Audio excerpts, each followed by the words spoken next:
In today's video, we're going to be starting the Mages Guild questline. We begin our adventure through the questline by going to one of the guild halls and asking to join the Mages Guild. In this case, I decided to start off in the city of Bruma. We need to receive a recommendation from 7 of the 9 major cities. The 2 exceptions are the Imperial City and Kvatch. We begin by speaking with the guild hall leader, Jean Frisoric. Hello there! Are you here to join the Mages Guild? The guild is always accepting new members. You seem capable enough. Are you sure you want to join? Very good. You are now an associate of the Mages Guild. What a wonderful opportunity for you. Now, please keep in mind that you'll need recommendations from every local guild hall in Cyrodiil before you may enter the Arcane University. I dare say my opinion might carry more weight than others, if you take my meaning. Still, all are necessary to proceed. Good luck to you.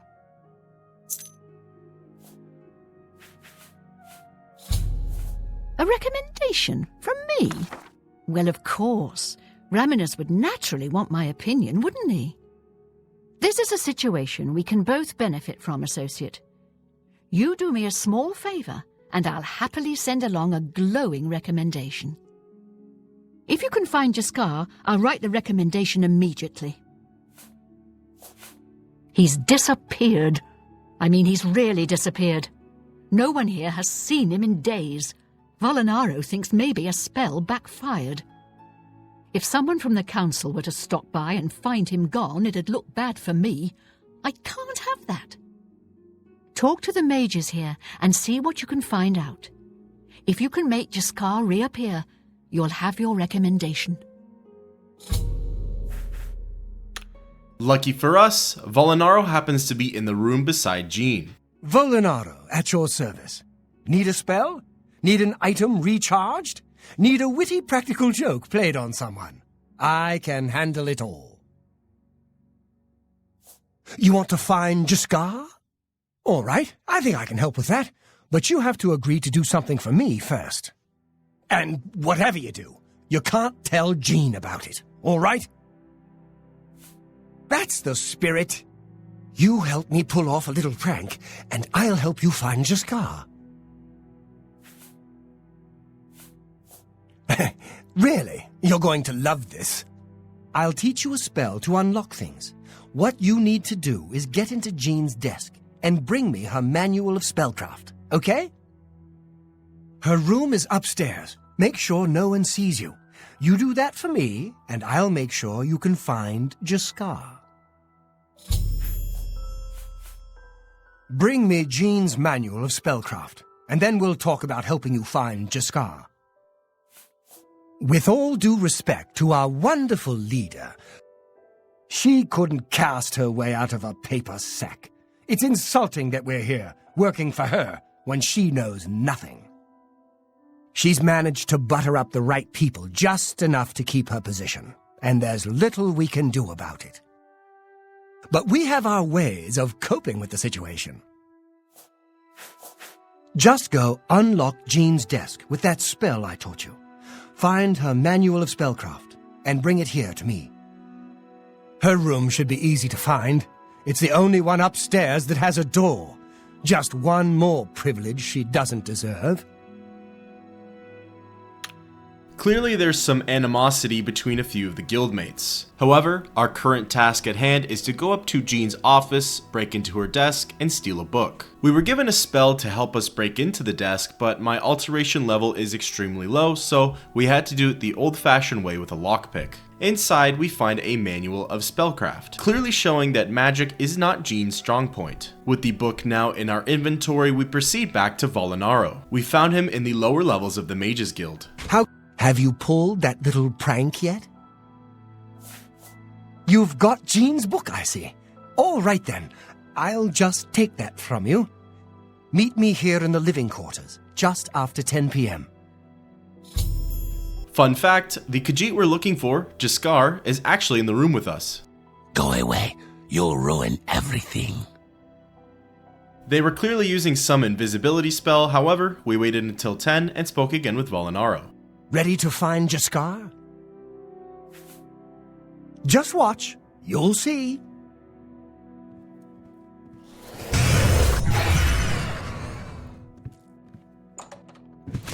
Hello there. I hear you've been looking for me. Oh, please don't be mad. We were just having some fun. We just got tired of Jean lording her position over us when she barely knows anything about magic. Every now and then, we like to trick her. We figured it was time to move on to a new prank.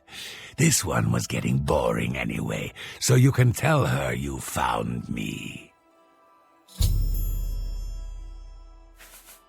Well, it was fun while it lasted. I'll have to start thinking up something new to try.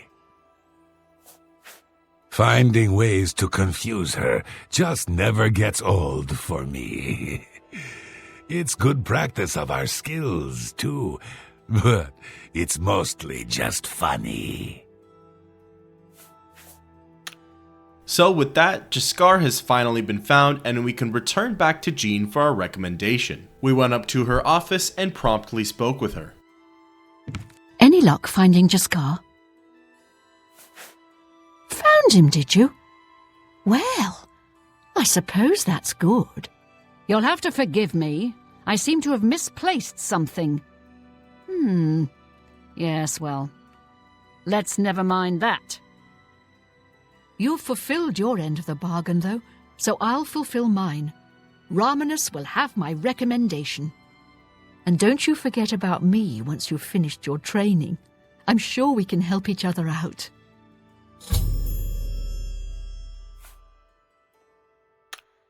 And with the finding of Jaskar, we've received our first Mages Guild recommendation from the Bruma Hall. This is honestly probably tied for the shortest amount of effort and work needed to put into one of these recommendations. At no point did we ever have to leave the hall, nor did we ever have to do anything that was out of our skill level. Valinaro and Jaskar will continue to prank Jean, and Jean will probably have a lot of difficulty casting spells. The second recommendation we're going to strive for today is from the Cheydinhal Mages Guild Hall. This one, in my opinion, is up there for the most entertaining and interesting, as there's a lot of foreshadowing that goes on here. I couldn't find the guild hall leader, so I had to wait around a bit, and finally the infamous Falcar showed his face. What is it, associate?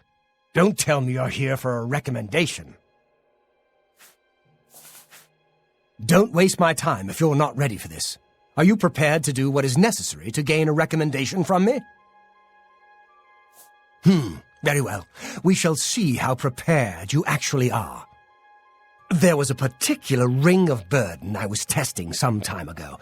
Another stupid associate somehow got his hands on it and managed to misplace it. If I didn't know better, I'd say he purposely tossed it down the well behind the guild hall. Why he would do such a thing is beyond me. You will retrieve this ring for me.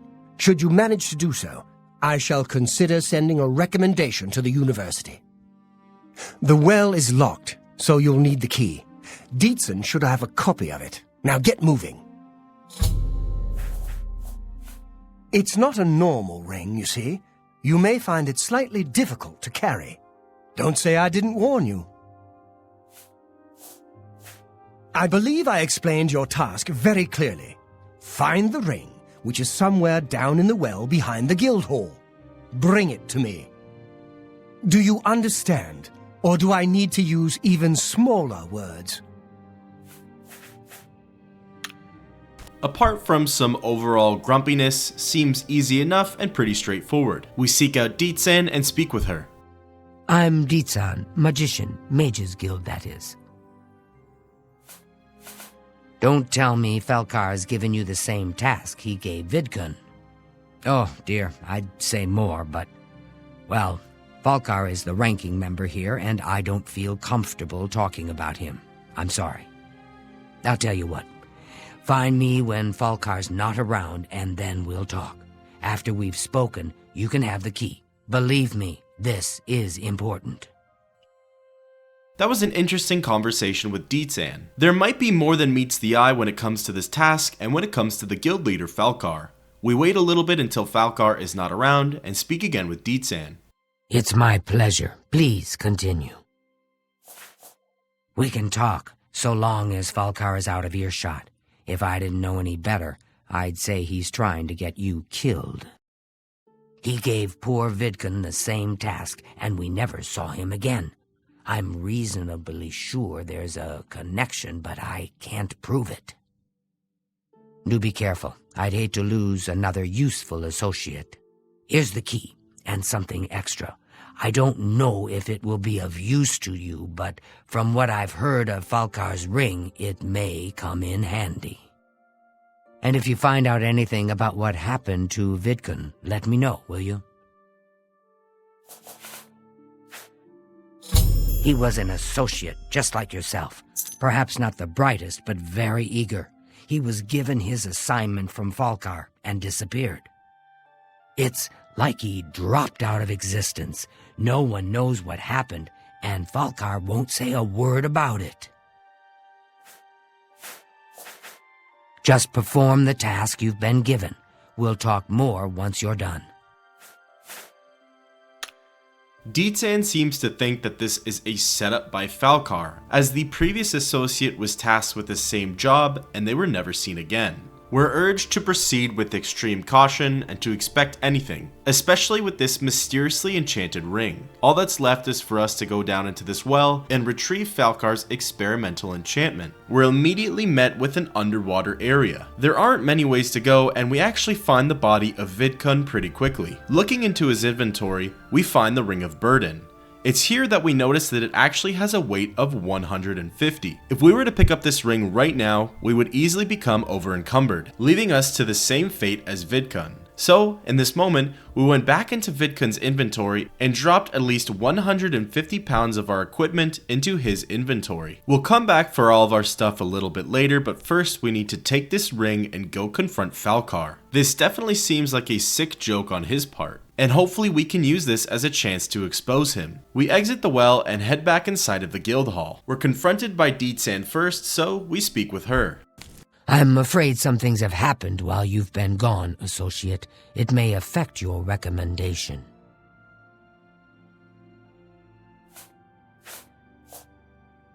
I'll admit it's my doing. I couldn't leave well enough alone, and after you'd left to go after that ring, well, I'm just so tired of the way we've all been treated by Falcar. I was worried about you and angry about Vidkun, so I confronted Falcar directly. He was furious when I told him I'd helped you, and then when I threatened to report him to the Council of Mages, I thought he was going to kill me. He flew into a rage. I didn't even understand some of his ranting, but he said that our days are numbered, and then he stormed out. I don't know if he ever wrote your recommendation. I'm sorry. I didn't expect this to happen. Perhaps you should go look and see if he did write one. You should check his room in the living quarters. If you see the note or anything else unusual, let me know. I'll gladly send it to the council. Oh, just drop it anywhere. I don't think he really cared about it. I think it was some sort of sick joke on his part. It's such a shame. He didn't deserve to die like that. So it seems Falcar has already been confronted and has fled the guild in a fit of rage. It's now up to us to go down into his personal quarters and see if we can find anything he wrote about us. However, first we have to head back into that well and loot Vidkun's body of all our goods. Now that that's taken care of, we can descend into the lower levels. Considering he expected us to die in that well, I highly doubt he wrote a recommendation, but you never know what you might find. Looking into Falcar's personal belongings, we don't see any personal writings. However, we do see something of interest. 2 black soul gems. For many other players out there, this could have been your first time experiencing black soul gems, therefore delving into the world of necromancy. Once we finish searching all of the containers within the room, we receive a quest update. We're to go back to Deetsan and show her our findings. Ascending back to the upper levels, we find the Argonian and have a conversation with her. What's this? Black soul gems? Oh dear, this is worse than I'd expected. All right, I'll just take these from you. I'll need them for my report to the council. Now, You didn't find any sort of recommendation? Very well. I shall write one myself and include it in my report to the council. In light of the circumstances, I believe they'll find it more than adequate. And with turning over those black soul gems, we receive our second Mages Guild recommendation. This recommendation, similar to the last one, didn't really involve much effort on our part to venture outside of the hall or to demonstrate a certain skill set. However, even better than the last one, we did receive a little bit of backstory, lore, and foreshadowing into what we should expect out of the Mages Guild. Falcar has been attempting to kill associates, and he's been found with black soul gems in his possession. Now, nobody knows his location, and the Cheydinhal Guild Hall has a new leader. For our third recommendation today, we're going to be heading to the city of Leyawiin. The Leyawiin recommendation might be tied for the most effort and most work that we have to put into completing a task. We begin by fast traveling to the city and heading to the guild hall. There, we seek out an elderly Altmer named Degale. She had this to say. You seek wisdom from me, child? Ah, no, you seek words. Words are difficult. They come and go. The voices, though, so loud they are, they drown out the words. Without my amulet, my stone to lock the voices away, the words will never come and stay. Would you lift your hands to help another, to help me find the words?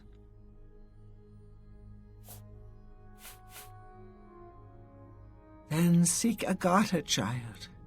She will see the path and set you on it. I must rest.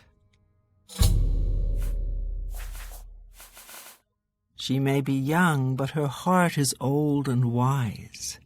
It guides her well through these troubled times.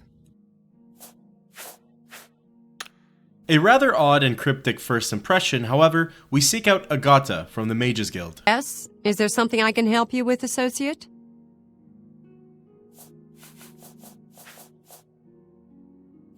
I take it you've spoken to Degale. Then you know she is not well. She has visions, for lack of a better term. While they used to be helpful at times, they have lately become problematic. There was an amulet, a family heirloom that she wore to suppress and sometimes focus the visions. She's lost the amulet, and so has lost control. At times, they served her well. She gained something of a reputation in the guild and was highly valued by the council. As she aged, the visions became less coherent. Rather than cast her aside, the council gave her a position here. Some resent her and wish she'd disappear. I do not.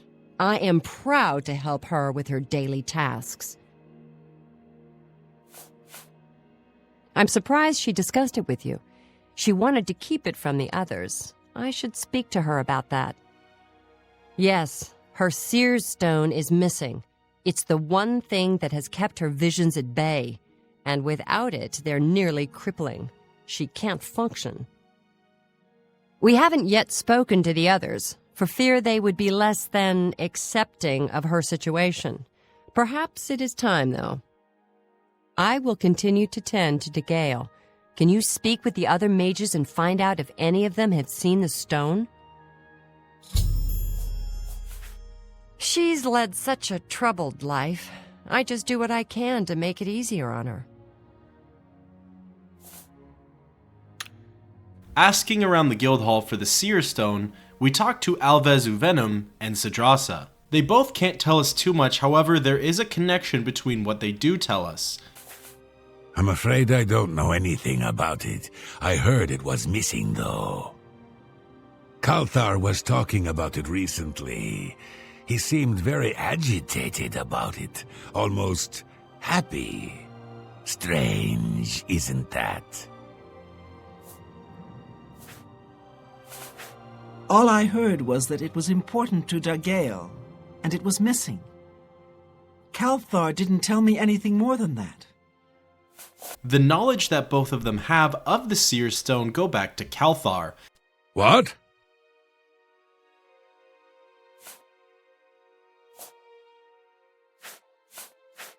I've heard she was put in charge of the Leyawiin Guild Hall as a favor, not because she deserved it. That doesn't seem right, does it? I've heard she's the one you want to talk to if you actually need something to get done around here. I don't even know why DeGale is still around. Well, well, word is finally spreading, is it? They won't be able to keep up this facade much longer. Yeah, I know all about it. I overheard Agata and DeGale talking. And you know what? I'm glad it's gone. Why should we be forced to work under someone who's only kept sane by a magical trinket? Haven't we sacrificed enough already? She shouldn't even be here anymore. Hell, the only reason her father ever fit in anywhere is because he kept a low profile, and look what it got him. Years of service to the Empire, and not even a tombstone over his head. Humph! At least he was able to maintain the illusion of sanity. I know. I get way too fired up over this. It just annoys me that she's in charge of the guild when she's clearly not fit, that's all. What, haven't I said enough already? Just let it go. Once someone finally realizes what's going on here, maybe things will change. It's clear that Calthar is acting suspiciously. So with our conversation with him ending, we go and speak again with Agata to tell her our findings. Yes? Is there something I can help you with, Associate? So Calthar overheard us, did he? That explains why he's been so cranky lately. But we never said anything about DeGale's father. How would he know anything about that? If there's some sort of connection between the Seer Stone and DeGale's father, I don't know about it. Maybe if you ask her, it will jog her memory. In the meantime, I'll keep an eye on Calthar. There may be a connection to DeGale's father. Have you spoken to her about it? The plot thickens with Calthar knowing about DeGale's father's stone. So, we go and speak with DeGale to find out more information. You seek more from me, child? It is as I have seen. I know what you would ask. You would bring light to that which is in darkness, bring silence to the voices so loud. I know where you must go. Blood ran blue and dragons flew high. Under broken towers and broken bodies it now lies, waiting to be found. What was my sire's must be mine if you would have the words you seek. You must go and find his stone. With DeGale's memory jogged, we can now head to Fort Blueblood where we can grab her father's stone. Hopefully with this replacement stone, all of the voices inside of her head will be silenced, and we can receive our recommendation. Fort Blueblood is a short distance east of Leyawiin. During this quest, the fort itself is actually inhabited by marauders. So most of the marauders had steel, dwarven, or elven armor, as well as steel, dwarven, or elven weapons. This is actually the first recommendation where combat or sneaking around is involved. This is also the first recommendation which requires us to leave the city limits. We actually face a fair bit of marauders. Fort Blueblood itself is not very big, and for this quest there's actually only 2 zones that we need to go to. Towards the end of our adventure in the second zone, we'll actually come across a marauder warlord. They actually have quite a bit of health and deal some pretty good damage. However, if you play it patiently, block when you need to and attack when you need to, it's a pretty easy dispatch. Finally, after we kill all of the marauders, we enter through some doors that lead us down into a crypt. Here, we're faced with some already dead marauders, and we're quickly approached by 2 beast enemies. Normally, whenever I do this quest, it's usually 2 imps, but I guess due to our level today, it was actually 2 trolls that we had to face down. After defeating the trolls, we find Manduin's coffin, the resting place of DeGale's father.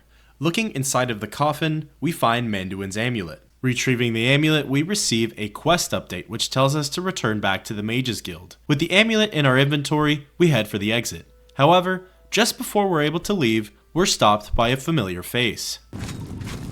Look, just stop right there, all right? I can't let you leave with that amulet. I need it right now. I took the other one, and that should have been enough. I shouldn't have to go through all this just to get rid of her. It's not even as if I was going to keep it forever. I was going to give it back to her once I'd gotten what I wanted. That's not so wrong, is it? Once she helped me advance out of that place and step down, then she could have it back. Why did you have to get in the way? Why are you trying to ruin everything? With Calthar's plan foiled, and seemingly no other option for him, he tries to attack us. He summons a ghost to his aid. I think it would be very easy to become overwhelmed by Calthar through his conjuration and his magic. However, so long as we just focused him and didn't really deal with his ghost, we were eventually able to best him. Now all we had to do was loot his body, retrieve the key that actually allows us to exit the fort, and then fast travel back to the Mages Guild. Once back in the hall, we sat out to Gale to give her her father's amulet. Nothing has changed, child. The voices still cry out, and I am unable to hear. If they can be sealed away, our work may begin. Too many voices, too loud in my head. How can I hear when all are shouting? Found it, have you? Silenced the hands that betrayed and took what was mine? Then let me have the stones so that the voices can be shut out. Ah, child, I thank you for helping me. With the voices quieted for now, the words you seek have come to me. You shall have my recommendation. Though I must warn you, I've seen things in your future. Things which may be, and things which will be. It will be up to you to decide the fate of many. Life and death are strange things, easily manipulated, and both will be altered by your hands.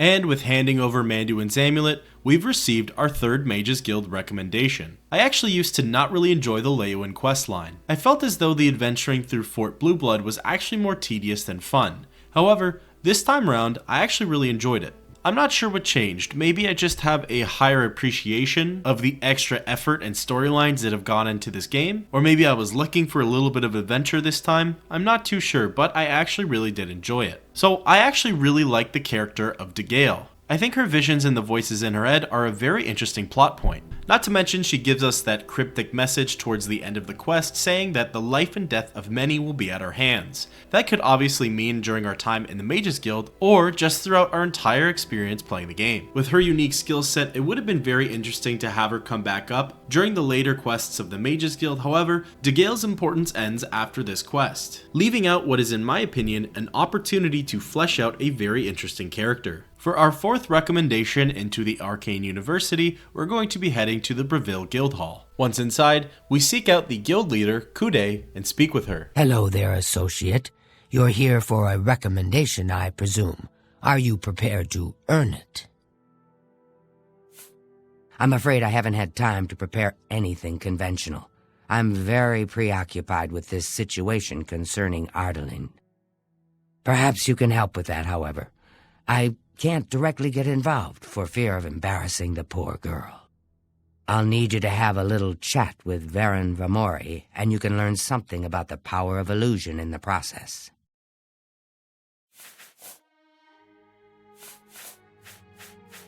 Don't say anything to her. I don't want to embarrass her further. Once this is all taken care of, I'll speak to her privately.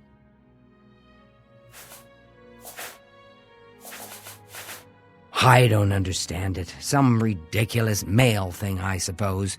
He's been bothering Ardaline every day for a while now. He even stole her mage's staff. Perhaps he thinks it's amusing. I don't know. But it needs to stop. It's making her miserable.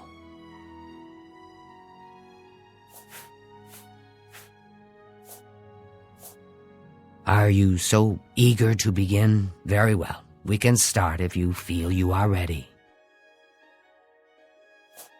I'm afraid I haven't had time.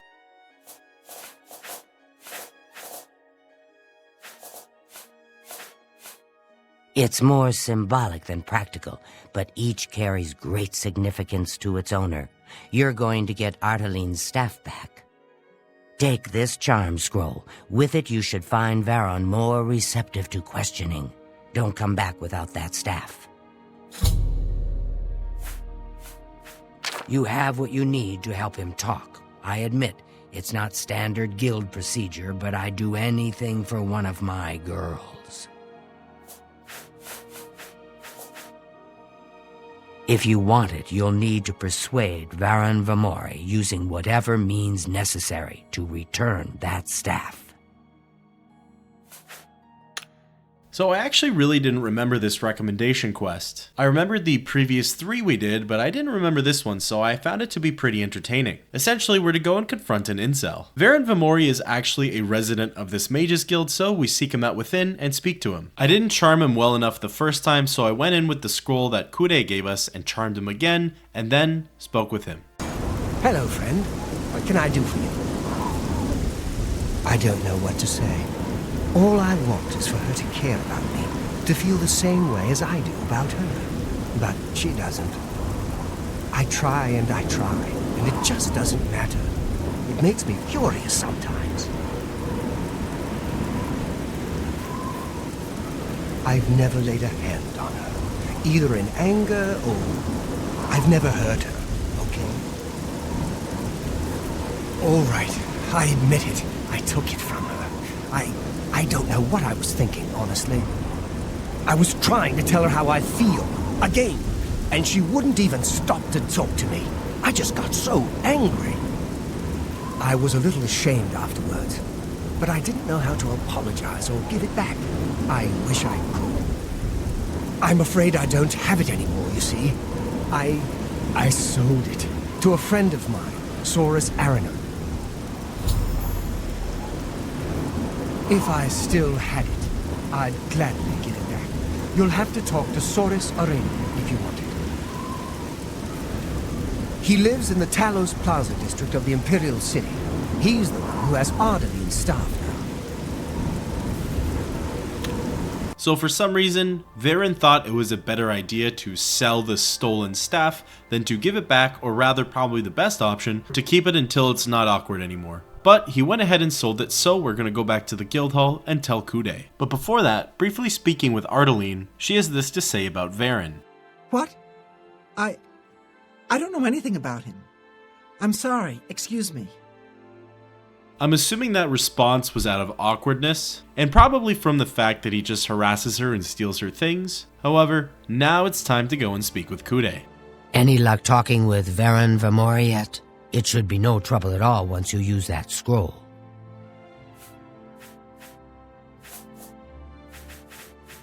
He sold it, huh? Well, this just keeps getting worse. Very well. I presume he gave you some indication of where the staff is now located? Take these and go resolve the situation. And of course, please keep this just between us. No staff yet? Well, keep at it. Those charm scrolls should do most of the work for you, if you put them to good use. So now it's time to go and pay a visit to Saurus Aranum in the Talos Plaza district of the Imperial City. We found Saurus as well as his wife and likely a friend in their home. Speaking plainly with Saurus sounded like this. Good day, stranger. Saurus Aranum is my name. Yes, I have the staff Varon sold me. I'm afraid I'm not willing to part with it. I paid good money for it after all. You understand, of course. So it's now we go into our inventory and use one of the scrolls that Kude gave us on Saurus. He then had this to say. What can I do for you? As much as I like you, friend, I'm just not willing to part with that staff. It's nothing personal. At this point, I was pretty confused on what to do, and it actually took me a little bit to understand that we needed to cast one of the scrolls on his wife. Once Erisari was charmed enough, she blabbed about the staff's location. That thing? Saurus keeps it locked in a chest down in the basement. I don't see why he's so careful with it. It's not like anyone determined enough couldn't get their hands on it. The key is in his desk, after all. So with that information, we break into their bedroom upstairs. Inside of Soris's desk, we find the key to the chest. This key also opens the door to the basement. While trying to open the door to the basement, we have to make sure we're in the right position so that way nobody can see us. We're directed over to a dresser, and when opened, we find Ardaline's staff. We're given a quest update, and now it's time to return back to the Bravil Guildhall. Once back, we speak again with Kude in order to give her the staff. Do you have the mage's staff, associate? Ah, wonderful. I shall be most pleased to return this to its rightful owner. Thank you. You needn't tell me the details of what was involved in getting it. It's perhaps better that I know nothing about it. Your actions for the guild more than merit a recommendation. I shall send it to the university promptly. And to thank you more personally, I shall teach you this spell. You may find it useful in certain circumstances.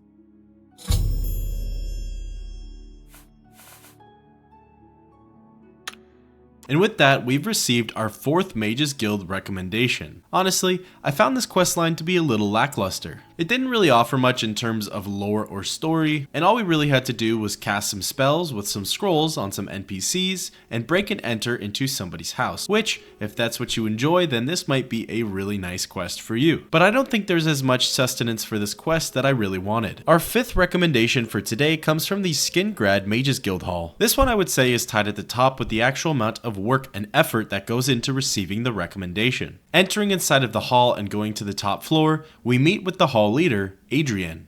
I trust you have a good reason for interrupting me. I'm afraid I haven't given it much thought. I'm rather busy, you understand. My research occupies nearly all of my time. Now that I think about it, I do have a small problem concerning Earthor. He's one of the guild mages here. Think you can do something about it? Excellent. I just don't have the time to search for him again, but I do need to consult him about some notes he borrowed.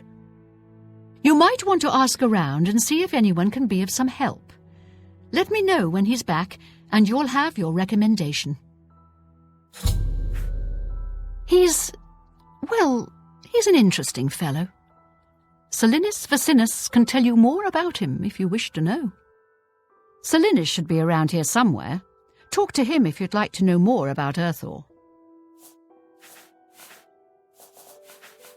Any luck finding Earthor yet? I'll need to speak with him before I can feel your recommendation has been earned. So now we go ahead and ask Selinis Vacinus if he knows anything about Earthor. I hear you got quite a task from Adriana.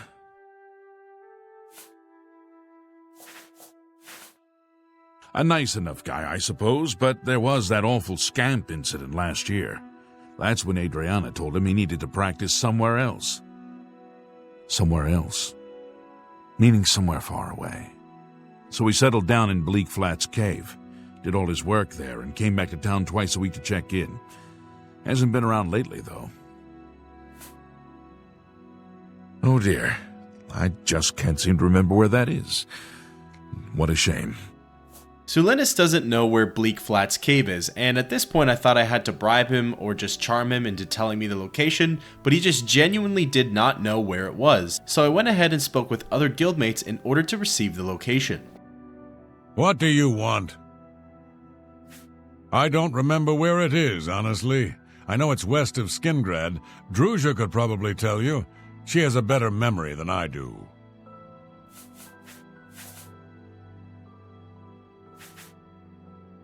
He hasn't shown up here in a while. I assumed he was still out at Bleak Flats Cave, where he usually stays. Speaking with Druzha, she's the one to actually show us where Bleak Flats Cave is. Yes. It's just northwest of Skingrad. Here, see it on the map? That's where Earthor wound up after Adrian told him he couldn't practice in the guild hall anymore. She probably doesn't even remember that. You might want to make sure she remembers, especially the part about it being her idea. I haven't seen him in quite some time, but then, this isn't the first time he's been away, so I wasn't really that concerned. With Bleakflat's cave finally pointed out on our map, we're to go ahead and speak with Adrienne again and remind her that she's the one that sent Airthor to the cave. You're here about that recommendation, I presume. I'll need to speak with Airthor before I write it. Oh, I do remember telling him to go there. Well, we'll just have to do something about that, won't we? By we, I mean you, of course. I have something that may help. It's a basic fireball spell, in case you need to defend yourself. I'll be here when you get back. Good luck. Now it's time to head to Bleakflat's cave and see what's happened to Airthor. It's a short distance north of the city. Arriving at the cave and entering inside, you'll notice that we only have to stick to one zone. The only enemies I had to fight in here were headless zombies. There were a lot of them, but they were the only ones we did have to fight. Headless zombies are pretty tanky and they actually deal some pretty good damage. However, they don't have a very far reach, and their attacks are pretty predictable, so if you keep your distance, block, and attack at the most opportune moments, it shouldn't be too big of an issue. They also have a pretty massive weakness to fire, so if you have fire spells or fire damage, that would be the best thing to use. I never really made the connection, but if Airthor's here practicing magic, and he's surrounded by headless zombies, does that mean he was practicing necromancy? There's a chance that maybe these headless zombies just showed up and invaded the cave, but it almost seems more likely that he had a hand in creating them. And if that's the case, did Adrienne know what Airthor was up to when she sent him here to practice said magic? Kind of an interesting connection. I don't actually know if that's what the game is trying to insinuate or if it's just pure coincidence, but it is food for thought. Eventually, we defeat all the headless zombies and we find Airthor. They're all gone? I can leave the cave? Oh, thank you. I'm ever so grateful. You're heading back to Skingrad, aren't you? Could I maybe come with you? It'd be safer, I think. So, what do you say? Oh, thank you. You're just too kind. I'll be right behind you. With Airthor following us, we leave the cave and fast travel back to Skingrad. Once in Skingrad, we go back to the guild hall where Airthor goes on his own to speak with Adrienne. Adrienne, I'm back. I was rescued. So it would seem. You're unharmed, I presume? Well, my pride is a little wounded. Oh, spare me. You're lucky I bothered to send someone after you at all. In the future, would you please be more careful? Well, yes. I'll just pack up my supplies and be on my way then. Thank you for sending someone to help me. And with that, we speak with Adrienne. What? I've spoken with Airthor, who seems to be all right. Good work. I'll see to it that your recommendation is sent in as soon as I have a free moment. As I've said, I'm rather busy. I'll get to it eventually, though, I assure you.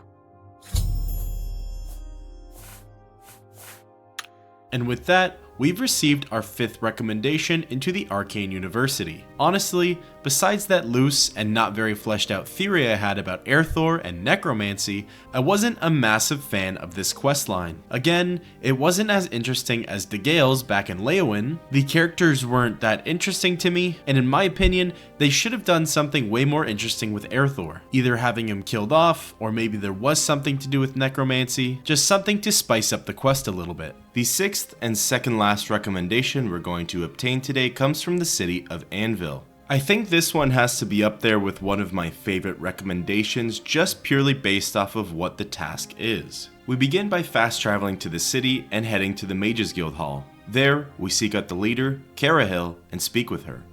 Hello, Associate.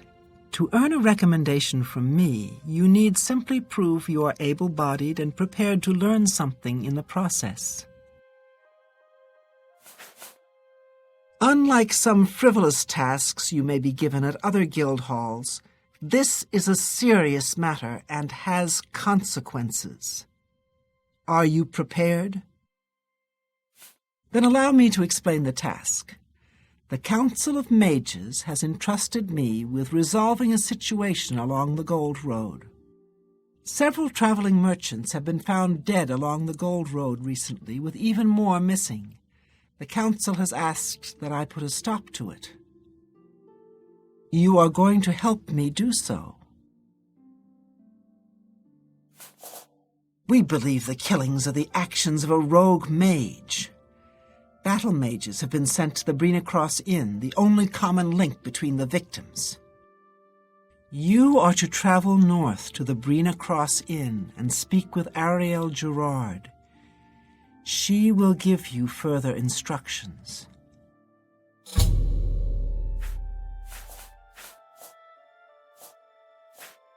It's a sad thing to think that a mage would kill helpless merchants for the wares they carry.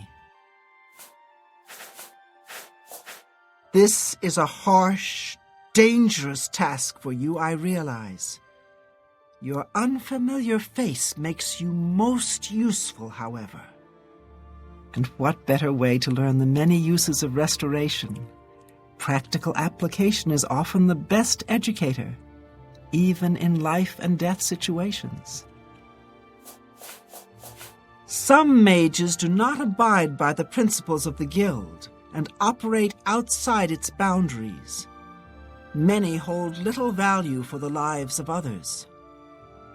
The frost burns found on the victims in this case indicate a mage was responsible for their deaths. Likely nothing more than simple robbery. These scrolls should provide sufficient resistance to frost magic when and if you do encounter this rogue mage. Use them wisely. The inn lies north of Anvil. Speak with Ariel Gerard when you arrive. She will give you further instructions.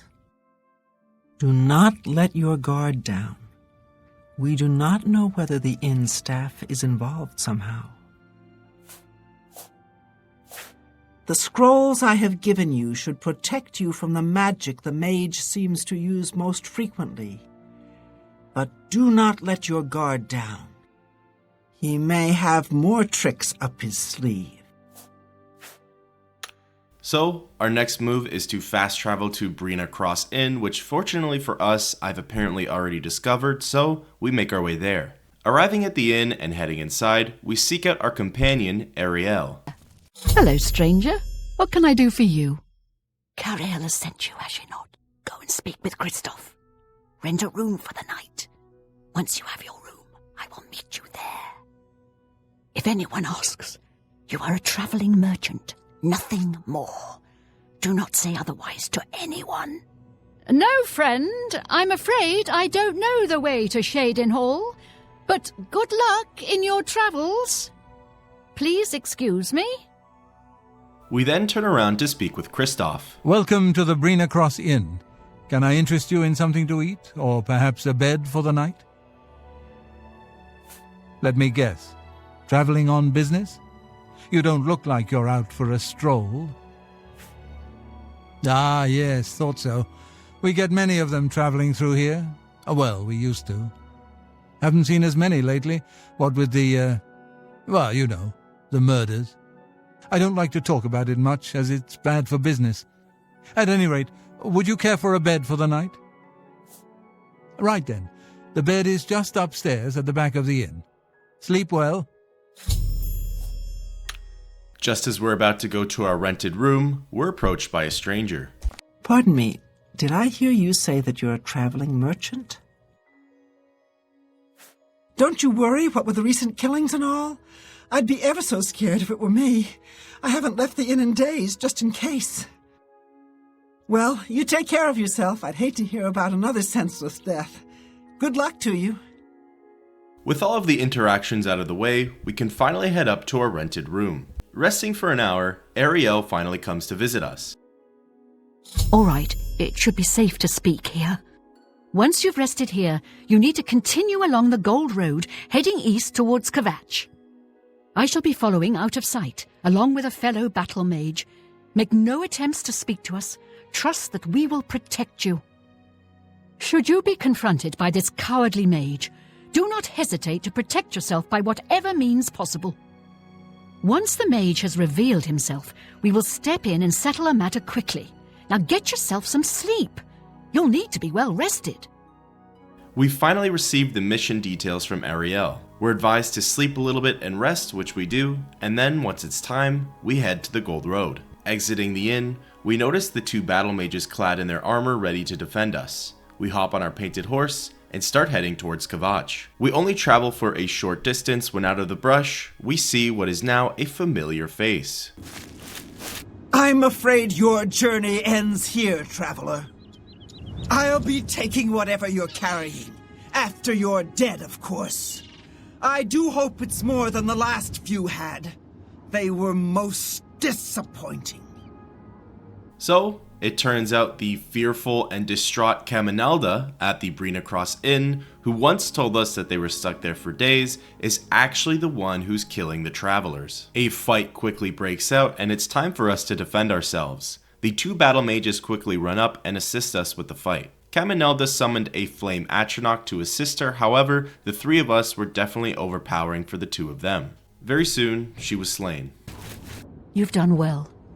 The Gold Road should be a little safer for now. You should return to Anvil and let Cheydinhal know the work is complete. We'll remain here and clean things up.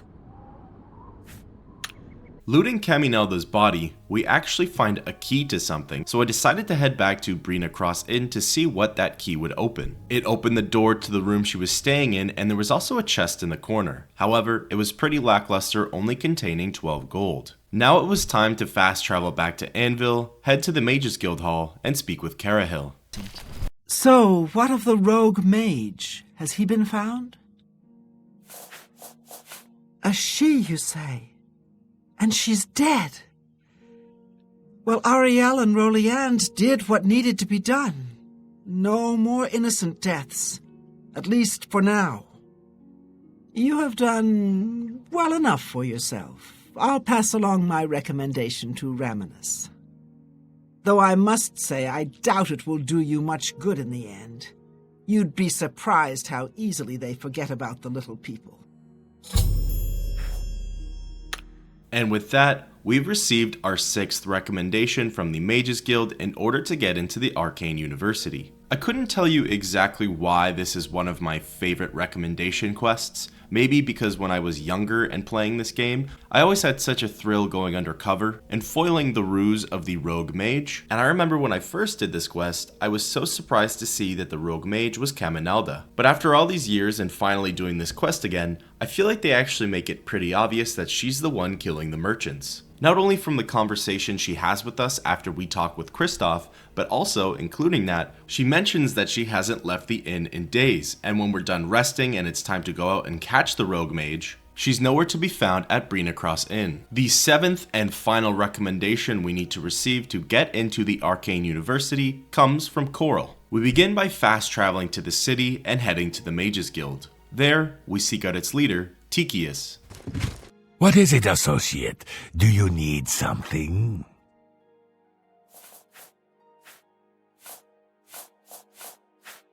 I'm afraid I can't just write one out of hand.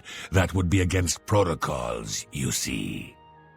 If perhaps you can clear up a small matter involving Irana, you can prove your loyalty to the guild and earn my recommendation.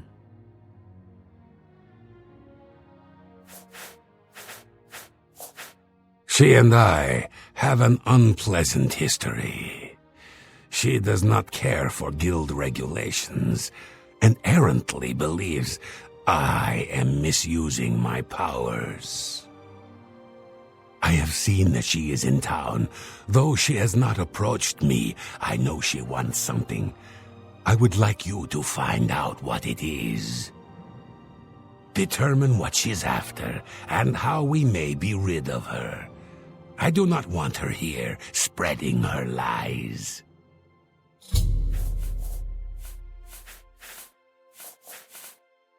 So, as per Tychius' request, we head to the Grey Mare in order to search for the estranged mage, Irana. Fortunately for us, she was just leaving the inn, so we catch her and have a conversation. Ah, yes, you are a guild mage, are you not? Yet different from the others. Yes, this is good. There's a small matter with which you may be able to assist. It's nothing worth involving your guild in, I assure you. Best if kept just between us, yes? So, what say you? Excellent. It's a simple task, really. All you need to do is fetch a book for me. The book is entitled Fingers of the Mountain. It is of no use to you. You won't be able to read it. I, however, can, and would very much like to. You'll find it at an old ruin called Cloud Top. It's north of Chorrol, up in the mountains. I'm afraid I don't have an exact location. Return it to me immediately when you have it. Make no mention of it to Tychius or anyone else in your guild. I will make it well worth your effort. Having heard of Erana's intentions of receiving a book called Fingers of the Mountain, we go ahead and return back to Tychius in order to tell him the information. What can I do for you? What? Not only does it exist, but she knows where it is? Well, this is unacceptable. That book needs to be in the safekeeping of the guild. I trust that as a member of the guild, you would do the right thing and acquire this text before Erana does. Are we clear? Ignore her request. Go to this place she has described and return with the book. This is far more important than any petty squabble. Should you go looking for it, I hope that it would be for the sole purpose of bringing it here. So it seems like this book, Fingers of the Mountain, might be more important than we actually think it is. Now it's time for us to head to Cloudtop, which is approximately northwest of Chorrol. We fast travel to Non-Will Cavern, a nearby location, get on our horse, and ride straight for Cloudtop. Arriving on the site, we see what appears to be a broken down structure with a column in the middle. Laying at the floor of the column is a burnt body. Looking into the inventory of the charred remains, we find the book Fingers of the Mountain. We're now faced with a choice. Do we bring the book to Erana or to Tychius? Admittedly, remembering a little bit about how the quest plays out, I decided to bring the book to Erana. I remembered that giving the book to Tychius ends the quest pretty early, so I wanted to see the other side of that. But good. Well, if it isn't my little helper, have you retrieved that book for me yet? Oh, wonderful. I'll just take this from you and get to work translating it. I'll need some time with this. Come and find me tomorrow. I'll be at the Grey Mare until I've finished my work. But please don't disturb me until I'm done. This is quite a delicate business, you see. So with that, I decided to just force a 24-hour wait to see what she could come up with. Then, we headed to the Grey Mare and spoke with Erana again. Hello, my little friend. I have something that might interest you. I've committed most of the book to memory, but I took the time to write down a passage you might find useful. It contains instructions for acquiring a very special power. You'll want to read it carefully and then return to Cloud Top.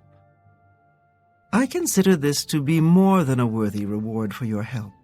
I believe you'll agree, assuming you're careful. Handing us over the transcribed passage, it reads as follows. My dear helper, most of the text you've given me is well beyond your comprehension, I'm afraid. I found one section, however, that had been appended by the keepers of the Imperial Watch, and their notes will be of use to you. Return to the ruins of Cloudtop. There, you should find a section of pillar that looks remarkably unlike any other stonework present. The carvings on this pillar were made by the Aelids, and the pillar had been infused with significant power. The following was scribbled in the margins of the book, presumably by the same men who took the pillar from its original resting place. The notes are smeared in places, so I've included what I could decipher. Do note that this sounds rather dangerous, and take whatever precautions you feel are necessary. Only seems to function outdoors, where it reacts strongly to magic.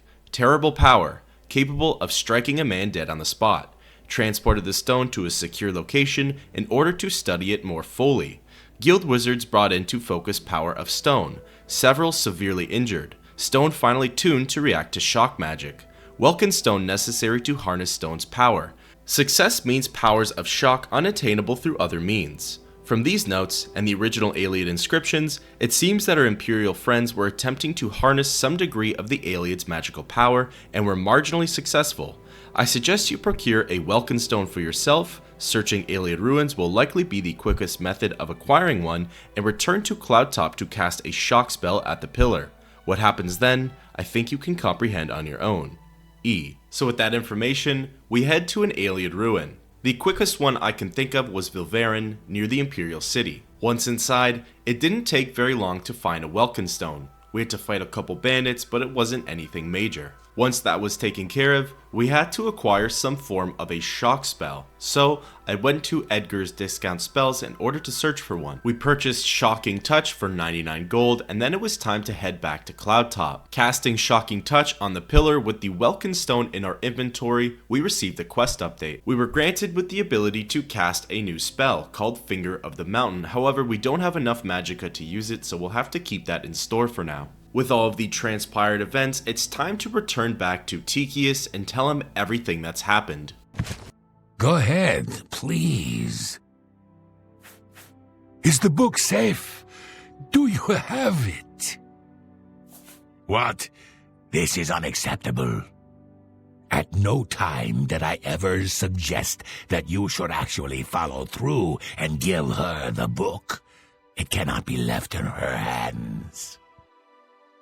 You will retrieve the book immediately, if you have any intention of ever receiving a recommendation from me.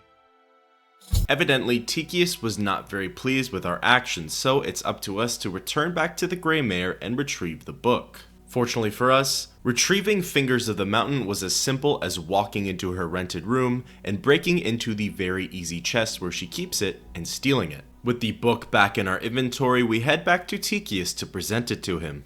Go ahead, please. Have you recovered the book yet?